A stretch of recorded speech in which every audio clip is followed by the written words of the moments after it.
রাজধানীর মিরপুর 11 এলাকায় একটি ফ্ল্যাট থেকে নূরজাহান বেগম নামে এক বৃদ্ধার পচা গলা মরদেহ উদ্ধার করেছে পুলিশ। প্রাথমিকভাবে ধারণা করা হচ্ছে তার মৃত্যু হয়েছে প্রায় এক সপ্তাহ আগে। রোববার রাতে জাতীয় জরুরি সেবা 999-এ পাওয়া তথ্যের ভিত্তিতে পল্লবী থানা পুলিশ মিরপুর 6 নম্বর সেকশনের সি ব্লকের ওই ফ্ল্যাটে অভিযান চালায়। পরে ঘর থেকে মরদেহ উদ্ধার করে ময়নাতদন্তের জন্য ঢাকা মেডিকেল কলেজ হাসপাতাল মর্গে পাঠানো হয়।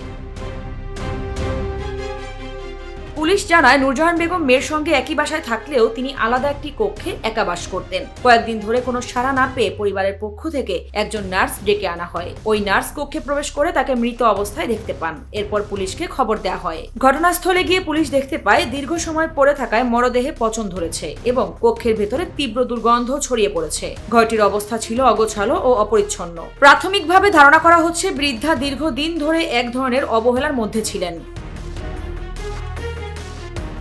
পল্লবী থানার ওসি মোহাম্মদ হাসান বাসির বলেন, মৃত্যুর সময় ও কারণ নিয়ে এখনো নিশ্চিত হওয়া যায়নি। পরিবারের দেয়া তথ্যে অসঙ্গতি রয়েছে।